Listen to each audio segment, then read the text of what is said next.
Guarani. That is how you say hello in Zimbabwe, where the language is Shona. Welcome to Say Your News Now. I'm Yasmina. And now, please welcome our news reporters, Gabby, Kian, Ava, and Kara.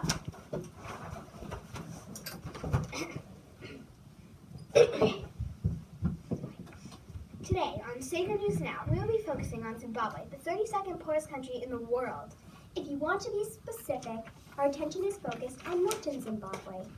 For years, Dale Street School has been raising money to donate to Coalition for Courage, an organization created to help needy children in Milton, Zimbabwe. Coalition for Courage is also known as C4C. More than 72% of the people in Zimbabwe live in poverty. That is more than 3/4 of the 13.5 million people living in Zimbabwe who live in poverty. Also, there are more than 3.5 million children chronically hungry. Coalition for Courage is an organization that helps needy orphans in Zimbabwe afford school fees and materials. In some cases, food support is also given. And now for our special guest who will explain what chronic hunger is.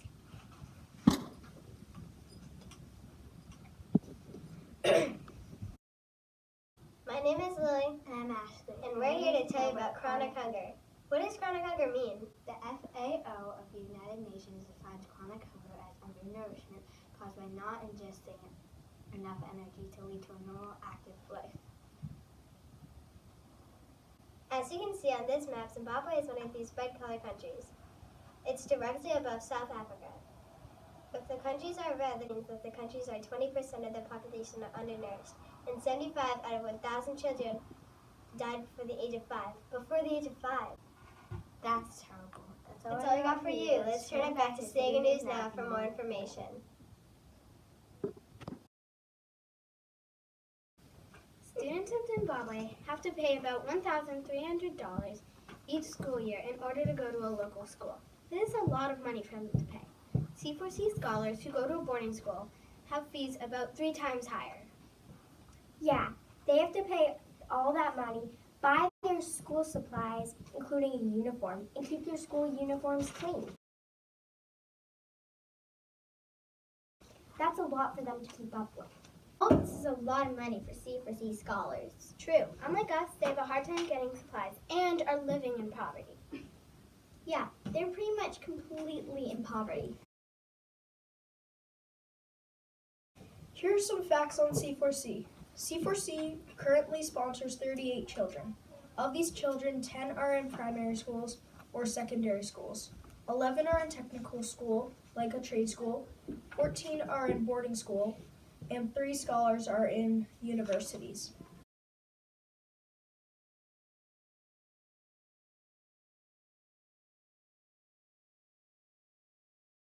And now here's Kara and Gabby with more facts. Thanks, Kian. C4C does more than just cover school fees for the scholars. Last year, C4C spent $747 on medical expenses, $2,407 on extra lessons for the scholars, and $500 for a soccer team. They also spend $140 to provide all the students with a small birthday present, and $3,300 in food packs for the neediest families, as well as holiday food packs for each scholar's family. It is clear that Coalition for Courage has a huge impact on the lives and healthy development of these scholars.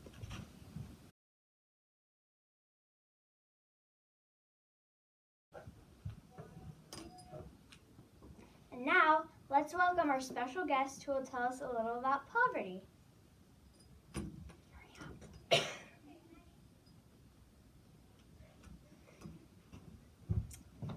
Thank you, Yasmina. Poverty is the condition of being extremely poor.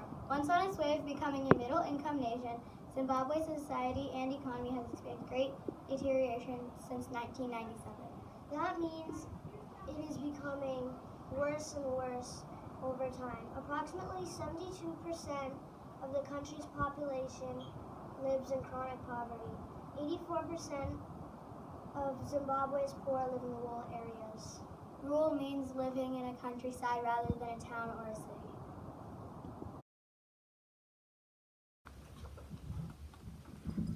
Thank you, Caroline and Emily, for that segment on poverty. Now to our reporters in the field, Emma and Catherine in Norton, Zimbabwe.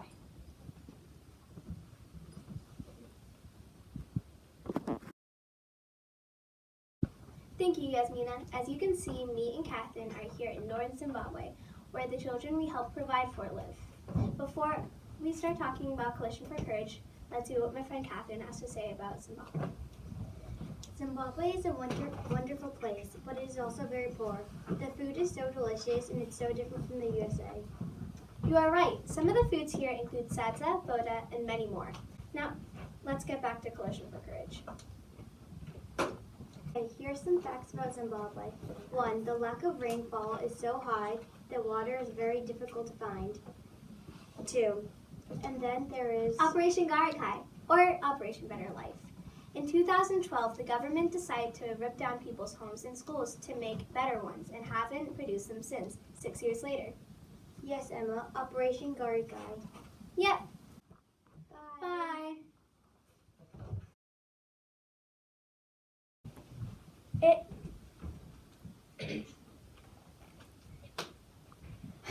Bye.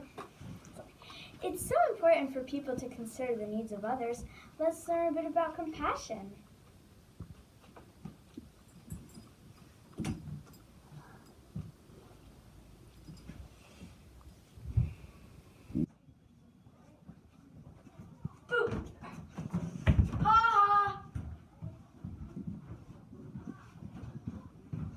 Are you okay?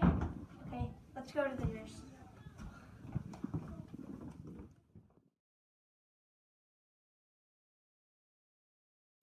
Thanks for helping me up and bringing me to the nurse. That was really compassionate. You're welcome. I've always been told to help people in need when they need it. Being compassionate reminds me, we need to be compassionate and donate money to the people in Zimbabwe. Global giving is starting, and that's the time to do it. We have all this money to spend on stuff, while people in Zimbabwe don't even have enough money to spend on food. You're right. I'm going to donate a good amount of money. Trin, sorry I tripped you. I don't know much about this Coalition for Courage thing. Thanks for telling me yesterday about Coalition for Courage. Sponsoring a child or adult in need shows compassion. We have so many things we could share. For instance, the clothes that we have, we can't even keep track of, and some kids in Zimbabwe only have one change of clothes.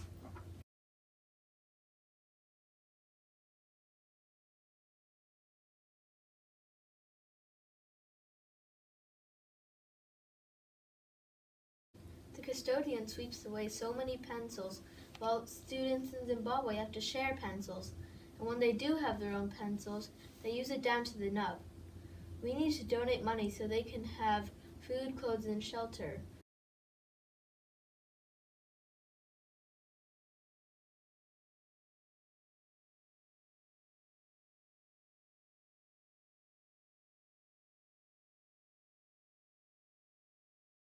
It's important for them to get an education so they can get a job in the future. Coalition for Courage helps a group of capable and motivated students to get resources for a successful future. Our donations to Coalition for Courage can make a real impact.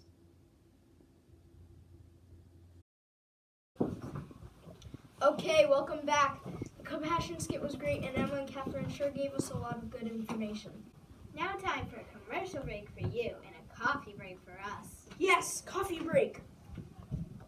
And now for our special commercial break.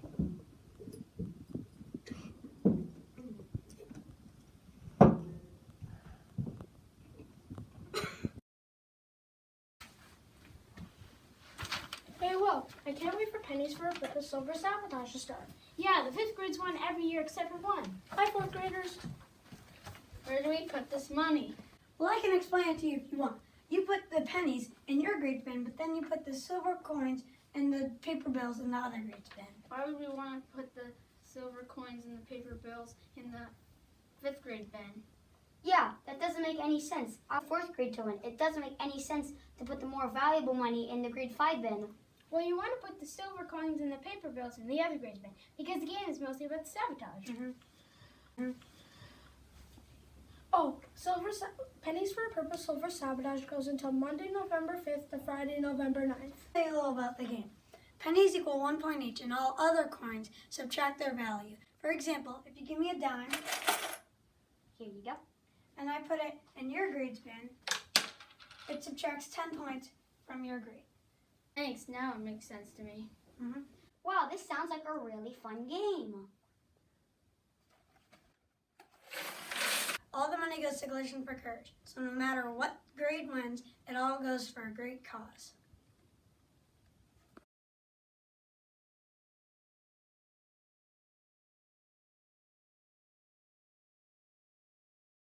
Guess what time it is? It's time for an interview with Dale Street's very own Mr. Douglas! And here it is.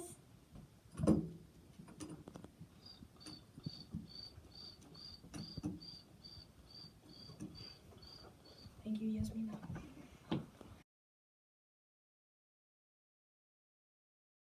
Welcome back to Sager News Now. Today we will be interviewing Mr. Douglas, our 4th grade teacher, on how he has supported Coalition for Courage. Hi, I have a question for you. How have you supported Coalition for Courage?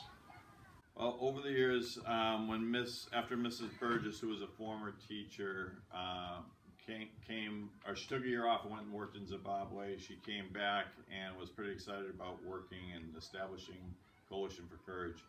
So at that point, my class did some fundraisers, some flea markets that supported the Coalition for Courage. We worked on a box where I think each class that wanted to participate donated a certain amount of money and we sent some help and aid that way. I've tried to encourage my class to think about the kids that are in Zimbabwe that are receiving help, put yourself in their shoes. Also, just trying to get them excited about what we're doing and think of others besides just the people here in Medfield and America, and think of the people who need that help. How do you feel it is important for your families to support a Coalition for Courage scholar? One thing is I know Miss Burgess, and I know that she's a pretty trustworthy person. I know where the money's going. I've seen the kids that it's helped. Some of those kids have come back to Dale Street and visited. So I think it's something where I know where that money's going. I know where the help is going. I feel very thankful that my kids and myself and my kids have been able to have great resources, great education, and really that's something I believe every kid should get. And if I can help in any way, I plan to do that. I had a basketball coach many years ago that told me to whom much is given, much is expected or required. So I've always kind of kept that in mind, and that's something that I feel is important to kind of give back to somebody who is motivated to learn and maybe doesn't have the resources to do that. And if it can help in any way improve their situation, that would be great. For students to donate for Coalition for Courage. Usually after we've seen the assembly or the video, this great video that you guys are working on each year, we come back and have a discussion with the class and kind of let them realize the differences between where the kids in Zimbabwe are and kind of where we are as far as what we're provided that we don't even think about and that they don't have. Usually have some great discussions, usually get them excited about, I talk about why I donate to support a sponsor. We talk about bringing in money for the Pennies for Purpose, kind of daily reminders and make it a fun contest type thing. The great wire toy prizes and ornaments that kids really get excited about. Remind them to bring those in and show them some pictures. We usually do a little more research and get some more information, and it's just something that we try and get across that's important to help people globally as well as locally. Thank you, Mr. Douglas, for sharing your time with us for this interview.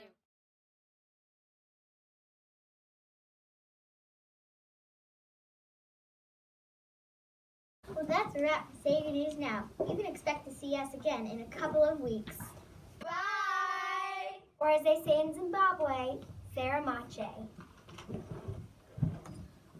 See you next time on Sager News Now.